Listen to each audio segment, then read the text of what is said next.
Look to the skies, it's a bird, it's a plane. No, it's not. It's the Great Mythos podcast, a very unorganized podcast where we talk about gaming, movies, shows, and everything in between. I'm Josh. You're also Josh. I want to start off this episode with a proposition that you may or may not get offended with. I'm ready, ? Okay, all right. So it's no surprise to both of us and those who choose to listen that a significant event is coming up. It's within a week and a half or so away. And so you're in preparation, you're in like meditation mode, you're getting ready. But also, you know, as we continue to do the podcast and we look forward, we don't want to dominate, we don't want to get dominated with the excitement, and we want to be open-minded to other things and just talk about whatever. So I would like to suggest that we implement Mass Effect Minute. First correction, it's 5 days, not a week and a half. By the way. Oh, goodness. All right. Yes. That's it? Mass Effect Minute. What, so I get a minute per podcast now? Is that the rule? I don't know. I just, maybe we start, we give it its proper time, and then maybe we talk about weird anime that may or may not be coming out that I have on my list. Well, first I want to talk about that video I sent you.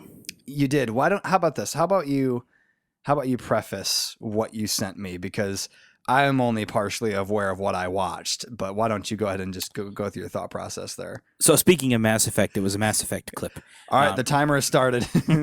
This was from Mass Effect 3. I won't go into spoilers for anyone since the remaster's coming out, but basically there's a Reaper, it needs to be killed, and so Commander Shepard says, hey, we're on a planet full of giant monsters. Let's Pacific Rim this Reaper down. So I thought you'd get a kick out of that. It's kind of a Pacific Rim reference. I did get a kick out of it. And honestly, as I was watching it, I read the title, and what were they called? Thresher Maws? Is that what they were? Yeah. Kind of like some Dune type aliens. I was waiting for it to be a joke of some kind. Because like the title of it led me to believe that something like, outlandish was going to happen.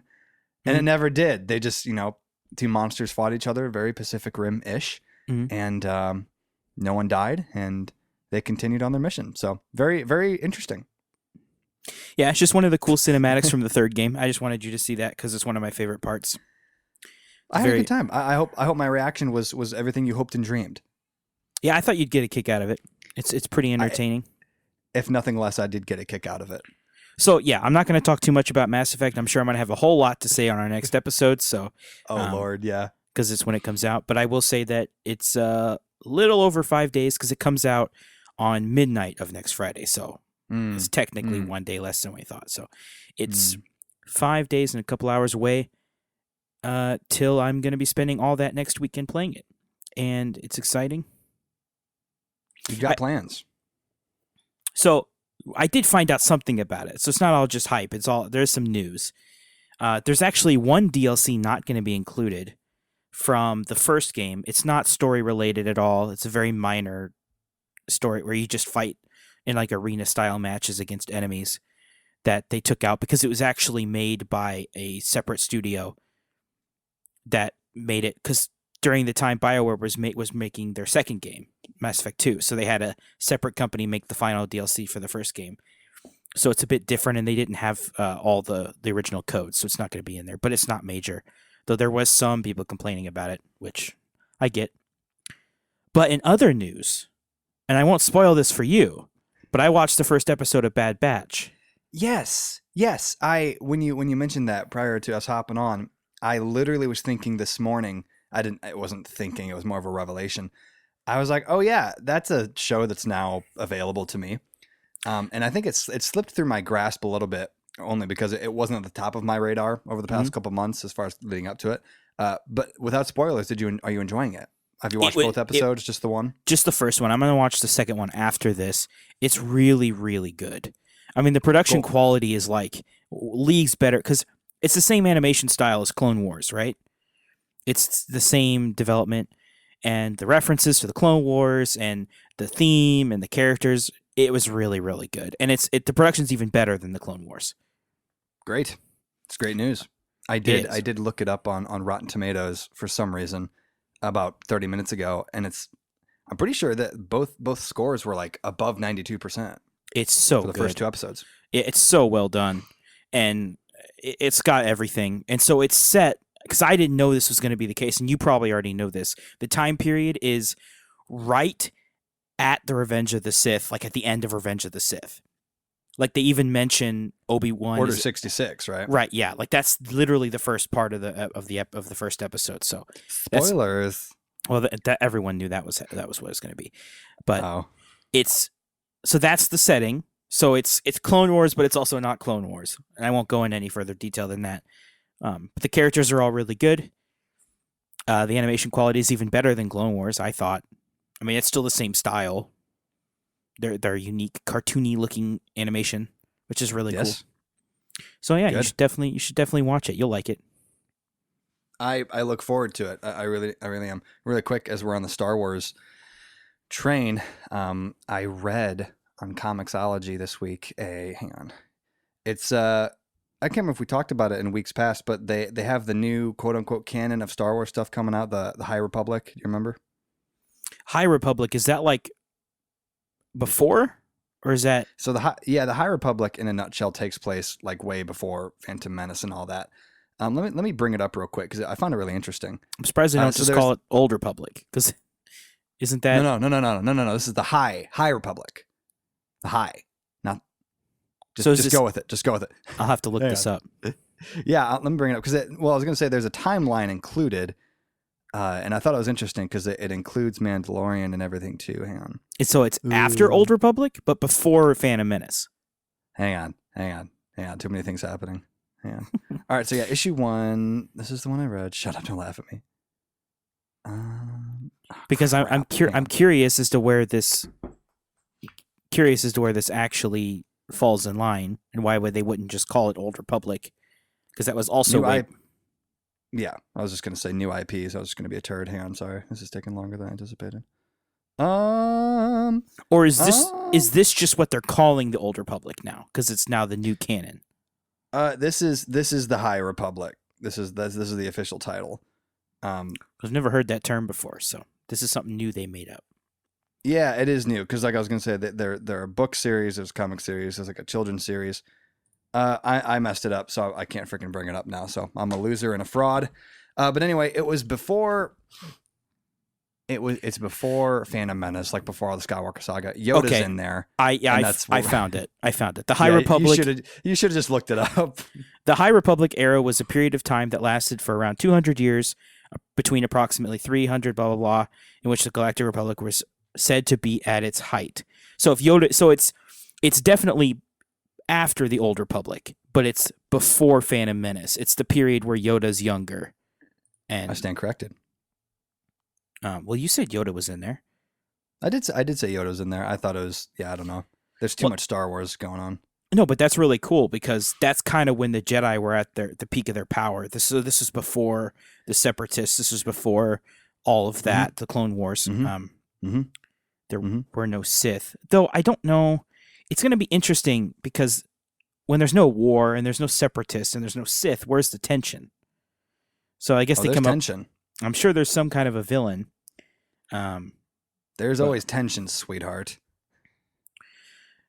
Yeah, so I think in the days of the High Republic, the galaxy was not as settled as it is now. Areas like the Outer Rim were dangerous, hard to navigate, so the people of that time built a huge space station, blah, blah, blah, blah. Eventually, at the fall of the Old Republic. Wait. I'm confused now. Wait, okay, yeah. Okay, the Old Republic is before, the Imperial era and the Clone Wars are after. Okay, that makes sense. So it is what I thought. Could you imagine how professional I would have sounded if I had all that memorized? I mean, you were so busy looking for it, you could have just Googled it on your Shut phone. up. I know. I jumped to too many conclusions. But I did send you my little Comixology haul there, and by haul I mean just 3 separate things that I'd purchased. Mhm. So I got that first Star Wars issue for free because it was a part of that subscription. But I also read Cyberpunk Trauma Team, and I want to quote you on this because I thought it was very entertaining. I sent you a screenshot of Cyberpunk Trauma Team graphic novel. and you said something to the tune of "You hope it's not as buggy as the game" or something like that. Yeah, I was really proud of that one. You should be, because I audibly chuckled to myself in my backyard while I was letting my dog out. So it was good. Yeah. So it was good. I enjoyed it. There's another Cyberpunk series that just started as well on the graphic novel side of things that I look forward to reading as well, because I like the lore, I like the vibe, I like the game when it works. What else? Yep, finished up Jupiter's Legacy. I think we talked about that a little bit ago. Officially a Netflix show. I finished the show. I enjoyed it, although cheesy in execution at times. I thought it was fun. Season 2 hopefully happens. Josh Duhamel. So yeah, comics. I'm getting back into them. So I already told you that I finally finished the Mass Effect book series. I had never finished the 4th book because when we went to Florida last year or the year before, whenever that was, I think it was last year. 2 years ago. 2 years ago? That's it wasn't crazy. last year. Nothing happened last year. Oh, that's right, man. COVID just doesn't exist. So anyway, I finally finished the 4th book because I got a new job, and during the training period, there's a decent amount of downtime. So I'm reading in between training sessions, and I finally finished it. I needed another book to read. So the first thing I did was, I haven't read the Mass Effect comics before, and I think I told you this. It's about the only bit of lore of the series that I had not memorized. I mean, I kind of proved it during that quiz. I have no life. Yeah, no kidding. But so I went. Those are actually going to come after the game does. So I'm a little disappointed in that, but I'm going to be playing through the game multiple times through anyway, so I'm not worried. So I'll read all those, and I'm sure I'll enjoy them. I also started reading the Dragon Age books, and I did send a picture of that to you. Yep. Also, BioWare. Dragon Age is fantasy and medieval setting. It's not science fiction like Mass Effect. Also, really good franchise. It's not like Mass Effect where it's my favorite, but it is still up there. Top 25, games of all time for me. Top 25. You could just pretty much throw anything in there. Well, I don't know about that. Maybe I guess Splatoon. Splatoon is in there. No, I've never even played Splatoon. But anyway, so I'm reading the Dragon Age book, and it's really good, and it got me wanting to play the first Dragon Age, which I guess I'll dabble in while I'm waiting for the It That Shall Be Not Be Named, I guess. Shut up. You already broke code because you didn't throw in your Mass Effect novels in Mass Effect a minute, so it's okay. It's okay. It's okay. Those aren't you didn't specify I couldn't talk about books too. So it's the property. Anyway, hang on. Before we move on from books and comic books, let me ask you this question. Yes. Let me ask you this question. What are your thoughts on? This isn't probably the prettiest way to word it, but buying the same product but in a different variant in any sense. So, prime example. Sarah and I went to Barnes & Noble earlier today to get her a new book. She's reading, doing the thing. And I went to my side of the books, the fantasy and science fiction section, as I gleefully stroll up and down the aisle and look at all the pretty colors of cover art. And it caught my eye that there have, at least since the last time I was there, they have newly acquired Lord of the Rings, the trilogy, but with cover art that I've never seen before. And I really like it. I have the original trilogy and different cover art variants. I'm not an idiot for wanting to buy the same book with different colors, right? That's a thing. That's a collector's thing, right? No, yeah, okay, it is. She scoffed at me and told me to wait, so that's why I'm asking. Well, as far as I'm concerned, me buying the remaster for Mass Effect, or buying a remaster of anything technically is that. I mean, I guess it's a little different, but collectors do that stuff all the time. I mean, we have a cousin Chris, not brother Chris, a different Chris who collects a bunch of different things too. That's what collecting is all about. Who maybe listens and who maybe doesn't. That's okay. I'm pretty sure he does. I think he's one of our loyal listeners. You think so? I think so.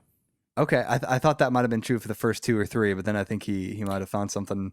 I don't know, because he was commenting on the YouTube video for our Star Wars episode, and that wasn't like this. That was like around 15 or something.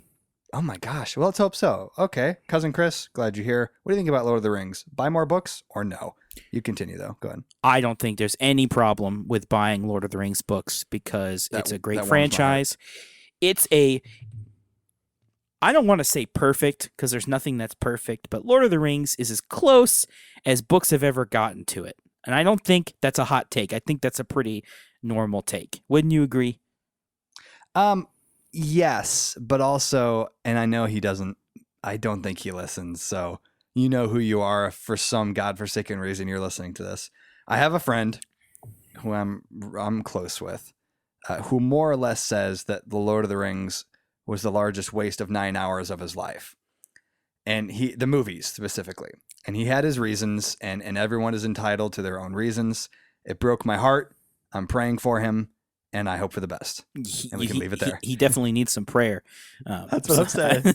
But no, not everyone's into medieval settings. But I think even beyond that, Lord of the Rings is it's a literary masterwork, if you ask me. I'm telling you, man, it's so good. We shouldn't dwell too long. I could keep going, but hey, side note. Sorry to keep saying side note and all the rabbit trails galore, but as I've been doing my hauls, I should find a different word because that's really not what it is. But my rummaging through digital comics, there are no Lord of the Rings / Middle Earth graphic novels of any kind, and I thought that was really interesting. They're very protective of the IP, which I'm glad that. But they're making a Gollum game.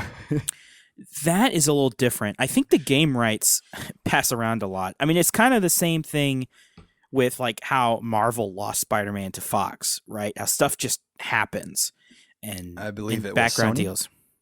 Was it Sony?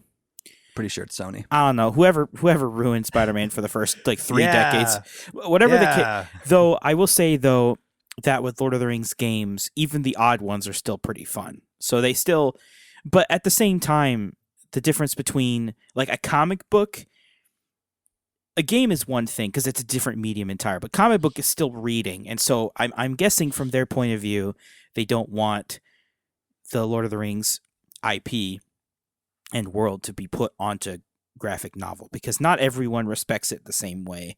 And I know especially older folk aren't as into comics.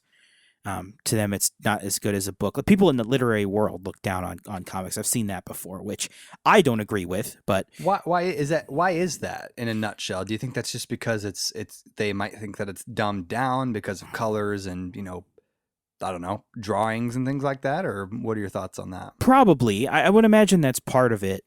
When you look at people like art critics or literary critics or people who are in that world, who they hold up their chosen hobby as like a career, and it's like this super important thing to them, there's always a little bit of narcissism in that you can kind of see. Okay. Like, I mean, just look at Rotten Tomatoes and look at how many things on there the fans and the critics view it completely different. They're right.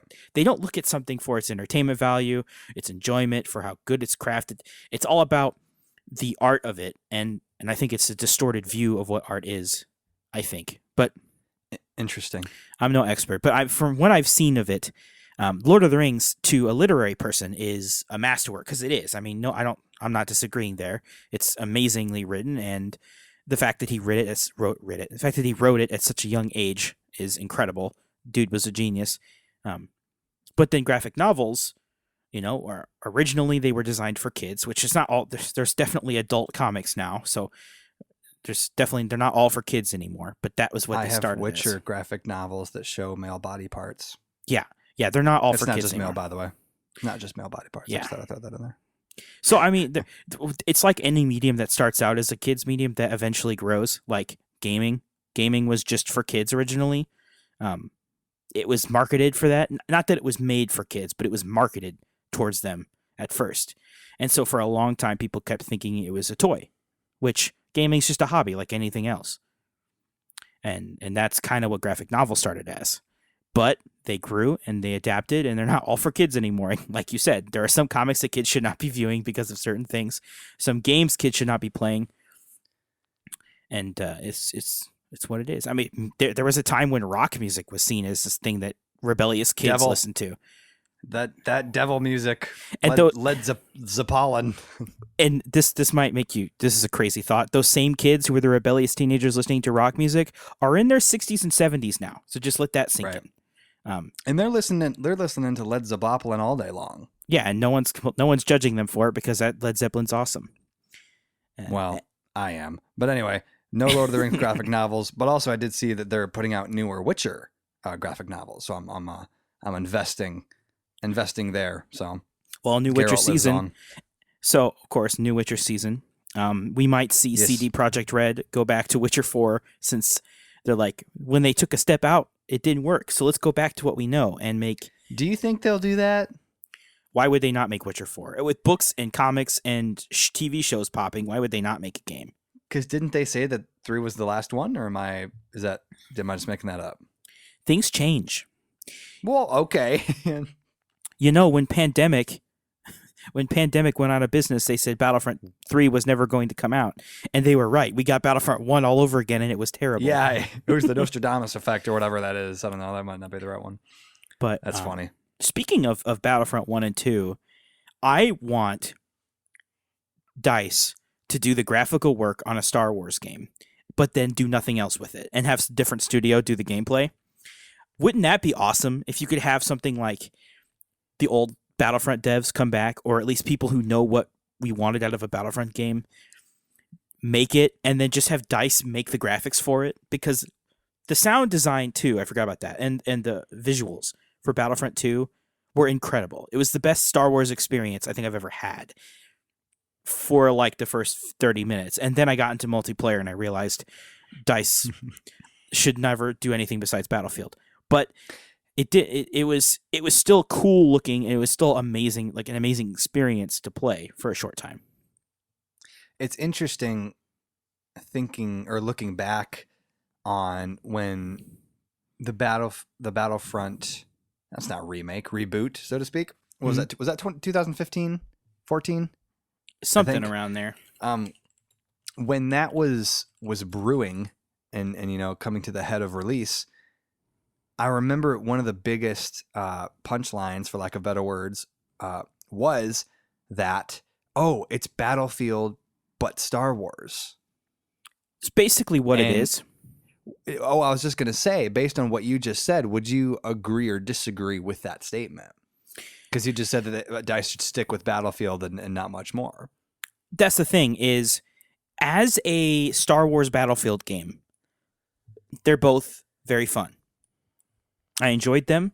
They're passable. The first game was kind of an unethical experience because they released it with like 4 maps. Like it was just 4 maps, no single player, a couple game modes, and that was it. It was like an early access game, and they released it for full price. That was not very consumer friendly decision. I will say that. The second game, however, is definitely that. Is a good Star Wars Battlefield game. And I think my favorite joke of the time was, it's a good Star Wars game, it's a terrible Battlefront game. And it's true. Right. Battlefront was similar to Battlefield in that it was a multiplayer shooter, and that's kind of where the similarities end, right? You have the maps are sprawling mostly. There's not a lot of tight corridor areas in most of the maps except for a couple of them. But the main theme of Battlefront was the command posts. Every map had command posts. It's kind of like Capture the Flag, or I guess King of the Hill game modes in whatever shooter. I don't know what they call it, Domination or whatever they call them in Call of Duty. I forget what it's called in Battlefield. But you capture these command posts, and instead of having a kills count, the first team to get to 100 kills or whatever, or a time limit, the map had reinforcements on each side. Right. And every time someone died, that number went down. And also it passively went down based on the number of command posts the opposing team had. You were draining each other's command posts, right? Or whatever, reinforcements. Right. So your other team could be dominating you in kills, but if you had all the command posts, you were still going to win. So there was these 2 different styles of play, and it was so fun. It wasn't just people running around. It forced engagements, because fighting on the command post was the most exciting part. So everyone did it. So it was like they magically made it so that people were playing the objective. There's in all the Call of Duties and Battlefields, there's always a problem in just casual pub games where people are just running around going for kills. They're not playing the objective. And so you end up losing because of that and whatever. Battlefront was magical in that it kind of convinced people to do that. The maps were so big that all the action was focused around these. But then the vehicles were in it too. And I know Battlefield does that now, but that was kind of novel at the time to have like all these spaceships flying around and tanks driving around. And it had nothing to do with your score, right? And in these new Battlefront games, you had to get a point value or find something on the map, like in the first one, to get it. And so there were people who would just stand there next to the spawn waiting for the token. The vehicle token, the hero tokens and the vehicle tokens. That was rough. So the vehicles did spawn in the Battlefront games, but they spawned so frequently that everyone got a chance to be in one. There was just vehicles everywhere, right? It was very cool. It was just a very exciting thing.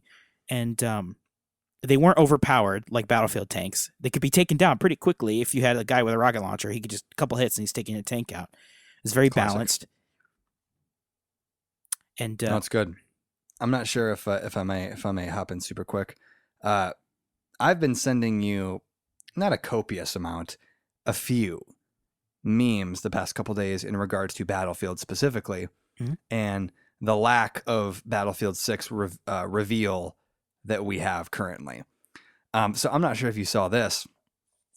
I can't remember if it was yesterday or within the past, 3 to 4 days. Well, no, let me back up. The past 2 or so weeks, there have been quote unquote leaks of some kind in regards to Battlefield 6. One of them was like a concept art and then like leaked images, like in-game footage that resembled that concept art, blah, blah, blah. Yet to be confirmed or denied. But recently, within the past 2 to 3 days, there was quote unquote, it was the leaked trailer audio for the upcoming Battlefield 6 like teaser trailer. So out there on the internet, apparently you can just listen to the teaser trailer audio of the supposed Battlefield 6 trailer, which I think is really interesting. I just would like the trailer. They could give me a muted trailer and I would view that and I would be just as happy.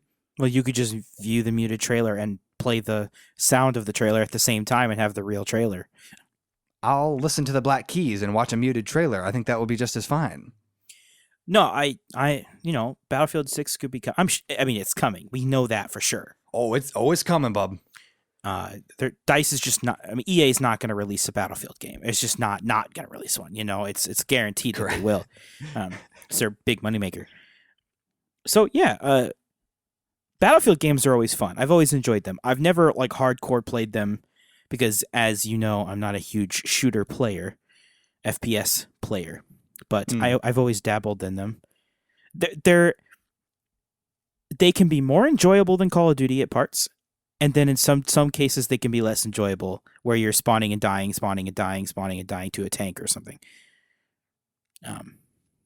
But I'm also not very good. Yeah, interesting. But I'm also not very good. But I mean, did you remember the Battlefield 1 memes of people just dying to tanks over and over again? Maybe. Like Battlefield 1 as of like 4 years ago or whenever it came out? It's just like the way that the spawns work in some of these FPS games, they don't like the spawns flip, right? In some cases, but in Battlefield games and a lot of game modes, they're static, right? You spawn onto other people or you spawn onto like your base or whatever. They don't change. And so spawn campers can do it so effectively in that game, which they do it effectively in every shooter because I don't think any developers ever figured out how to do spawns right. I think people spawn behind me in every shooter I've ever played. So I think that's just a problem all the developers share. But interesting. No, Battlefield games are always cool because they're a spectacle. It's like you're in a movie when you're playing. Yeah. And with this one, I'm not sure if we touched on this last time, but there's supposedly larger weather elements at play in 6 that will change the dynamic of the map that you're playing on. So like in the Battlefield 4, I can't remember the name of the map. Oh, it was Paracel Storm. It was a map that like started off like, in this tropical, oceany region, but then a tropical storm would roll in and it would just be all thunderstorms and craziness. It was really cool. So apparently in like 6 that they're taking that concept and adding more destruction with it. Mhm. And that's all just secondhand information that I'm spouting off. But No, that's really cool. Big fan. Big fan. My favorite thing about Battlefield is they try to evolve and adapt the genre, right? Call of Duty is just the same thing every time. But Battlefield, they actually try to be creative with things like that. Like, remember, I forget which Battlefield game it was. It was a while ago. But the map that had the big dam that you could break apart and then the whole map would become flooded. Yep. Stuff like that is so cool. Destructible environments, massive maps. There's vehicles everywhere. It's definitely a spectacle. Though people who are really good at Battlefield are so frustrating to play against because you just die over and over again. Sure. And in Call of Duty, you can just pick up whatever weapon is overpowered and do well in a game. But you can't really do that in Battlefield. You have to know what you're doing, which I don't. Vibe. But it's the same thing. I mean, that they do that well. DICE is amazing when it comes to the environments, the visuals, the sound, the spectacle, the experience of playing the game. And it's the same with the new Battlefront games. Whatever you want to say about the gameplay, that they did that amazing. I mean, even the space battles, hearing all the sounds, being in a fighter or being on the ground, it's so incredible. So I feel like that whoever the development teams are for DICE that handle the visuals and the sound, probably one of the best in the industry. I think they're unrivaled, and especially for just first-person shooters for sure. But no, should be good. It'll be next gen only, right? That was the rumor. I don't think that's been confirmed yet, but again, I'm safe. I made an investment. I have my ticket in. Hey, I'm always safe. When you have a PC, you're always safe. All right. How about this? Netflix League of Legends animated event series. Yeah, I saw that one. So I think you know this, that I've played League of Legends since beta. I've played it for a long time. And I still occasionally get on to play a few matches with my buddy. I don't play it religiously anymore. But have you seen any of the League of Legends music videos? Have you seen any of them? No. Okay, I have some to show you. I scoff because I didn't know they existed, not because I think it's stupid. So people joke about Riot Games, people who make League of Legends, have joked for years that they're terrible developers and their game sucks. Mostly the people who play the game religiously, which is ironic. Oh my. It's people who play the game the most always complain about the games they play. But anyway, but the music videos are ridiculously good. So there's been this meme for the past couple of years that Riot Games is actually a music studio just pretending to be a game developer. So, and now all the memes are, man, the music development studio, Riot Games, is becoming a film studio. It's just the joke's evolving. So I find that funny. Interesting. Did you see this teaser trailer for this thing? I saw it on Twitter. What are your thoughts about the whole idea of that being an adaptation? So about 5 years ago, I think at this point, before this, League of Legends was just a MOBA. You played, you logged on, you played, you killed people, you died. You played, you lost, you moved on. Right. The lore was about as non-existent as you can get. Every character had like a paragraph, and it was the most, like, they had an intern write it. Like it was that kind of stuff. There was no thought put into any of it. There was no unified area. The lore used to be that all these characters were like legends from various worlds, and we were summoners as the player, controlling them. They got rid of that. But now they've got this like world built now with different factions, and all these characters come from them, and they have, some of them hate each other, some of them are friends, some of them are married. It's crazy what they're doing with it. Which ones are married? Well, are they on opposite teams? No. Well, they can be. I mean, they can be. You can pick on any character you want. But Lucian and Senna are two of them. Senna was actually dead in the lore for a while, but then they brought her back to make her a character. So it's Riot Games. They do whatever they want. Cool. It's really funny, though, to take the newest character they created for the game and then compare it to one of the originals. How different they're designed. How the original character's lore is just like, this is an armadillo. He rolls around, and he has an armadillo, and he rolls, and he gains movement speed while he rolls. And if he hits somebody, they don't move for a little bit, and that's the character. And then you have this new character who dashes around like 600 times, has self-healing, shielding, has all this amazing damage, and does these crazy combos. And then on the other side, you still have this armadillo rolling around, and they're in the same game, and it just doesn't. It doesn't feel like it matches up, right? Is it an actual armadillo? Yeah, let me show you a Hang picture on, of him. No, I'll Google it. You continue talking. It's too late. I already found a picture. I can do both, Josh. Oh gosh, why do I try? Why am I here? This should be a one-man show. He's like a. I don't know about that one. Look, see there. I put a picture in the Discord. Can you see it? Hang on. Hang on, he says. He's pulling it up. So he's like an armadillo turtle. He's really cool. That's an armadillo turtle. He has one voice line, and it's okay. Literally, he just says okay. Okay. That's all he says. And can you do that one more time for me? No. Oh. And his abilities. So a MOBA, every character has 4 abilities, right? One of them is an ultimate, which is okay. I just did quote fingers in the air. I know the viewers can't see that. I saw it. Just means it has a longer cooldown and it does something cool. Is all it means. And you use them to kill other players. His abilities are he rolls, he can make himself tankier, which means harder to kill, and he can taunt somebody to force them to attack him for a short time. And then his ultimate, he creates like a small earthquake around him that just does periodic damage. And all of his abilities are like 1 sentence long describing what they do. The new champions have like essays for each ability explaining how they work and how it's definitely different. They spend way more time on the champions. But speaking of spending time, you're talking about them making an anime. They also just released a card game recently. They also made their game mobile. They released a new game mode called Teamfight Tactics, which is a play on the auto chess genre, which I know you've never played, but it's like a... No. There was one game called Dota Underworlds, which came out or whatever. So there's Dota Auto Chess was the first one, which is another game. They're making a beat 'em up. They're making a fighting game. They're making an RPG, I think. They recently... This is all League of Legends? This is all Riot Games making all this. Most of these, all of these games I've said so far have been in the same universe. They also made Valorant, which I know you've heard of. That's the CSGO type game. Yes. Riot Games got so fed up with the joke of everyone making fun of them for being Riot Games, even though they had only had one game, that they just went ballistic and made like 30. They're going nuts. That didn't sound like the right approach. Now they're making this anime thing. They're also apparently making, and they're still making music videos, and apparently a movie. And they're still making music videos, you said.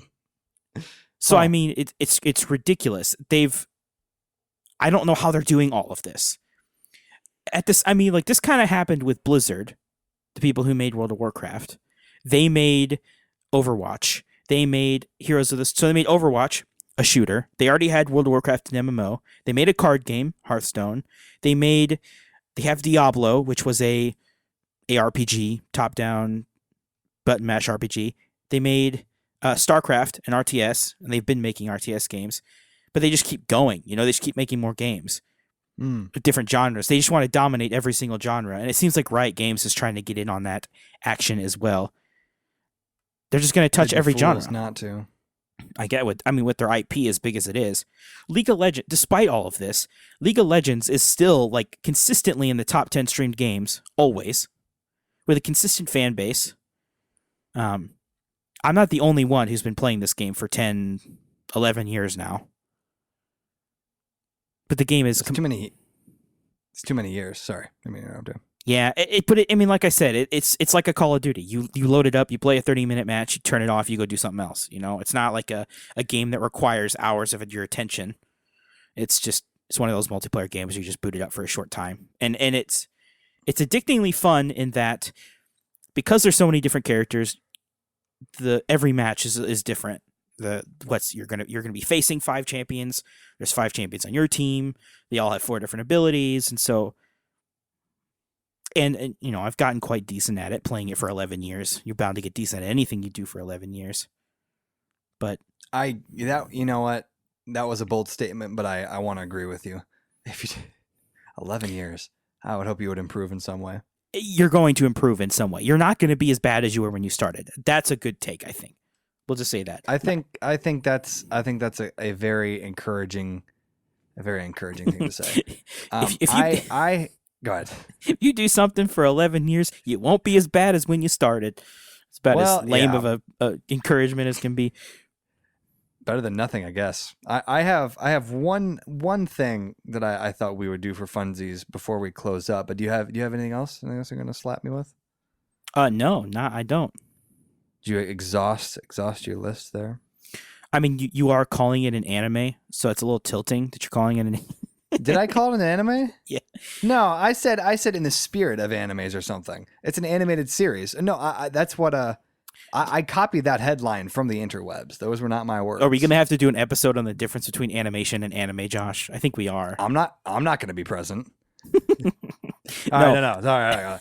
Okay. Go ahead. Enough joking around. I'm taking control. No, so as we close, I just thought for funsies, we can go through this list that was put out within the past 2 or 3 weeks, I think, of the quote unquote official Marvel Phase 4 film slate for the upcoming slate of films. Mm-hmm. And I think the best way to do this is I will one by one name off the films in, the presumably order of release. And you can go yay for you're looking forward to it, or meh for I'll maybe watch it on Disney Plus if it's on there. Does that make sense? I'm ready. Should we start? Go ahead. All right. Number 1, Black Widow. Yay. Okay. Shang-Chi and the Legend of the Ten Rings. I don't know enough about it. That's too much talking. But that's my. I'll say maybe. Okay. Yeah. Great. Eternals. Meh. Oh, Spider-Man, No Way Home. Yay. Yeah, that's right. Doctor Strange and the Multiverse of Madness. Yay, of course. Thor, Love and Thunder. Yay, of course. Black Panther, Wakanda Forever. Actually, yay. I'm really surprised. I don't know what they're going to do with it, but I guess we'll see. The Marvels. I don't even know what that is. Meh. Technically, Captain Marvel 2. Okay, then no. Ew. Oh, Ant-Man. Wait, hang on. Ant-Man and the Wasp, Quantumania. Yeah, I'm so excited for that. Guardians of the Galaxy, Volume 3. Of course. Those are my top 2 movies of Marvel. You already know what I'm going to say to that one. Oh my gosh. I can't believe that Captain Marvel and Guardians of the Galaxy 3 are your top favorite movies. I made it funny. Did you notice I made it funny? Did you notice I made it funny? You made a make me want to puke funny. Captain Marvel was my bottom, if you remember. Yeah, we all remember. Ollie from Great Britain remembers too. He's listening, maybe. What did he think? I forgot. What was his opinion on it? I forgot. Did he thinks it's hot water garbage, kind of like you. I think it's fine. And the second one can only be even finer, dare I say. You think it's fine? Can I say that? So I think it'll be fine. I'm not going to go on a rant because I definitely could. Please don't. But I will leave you with the joke that I think I've said before, but I love saying this joke. Captain Marvel gets her power from the Tesseract, but she only gets a portion of it, right? Only a bit of it goes into her.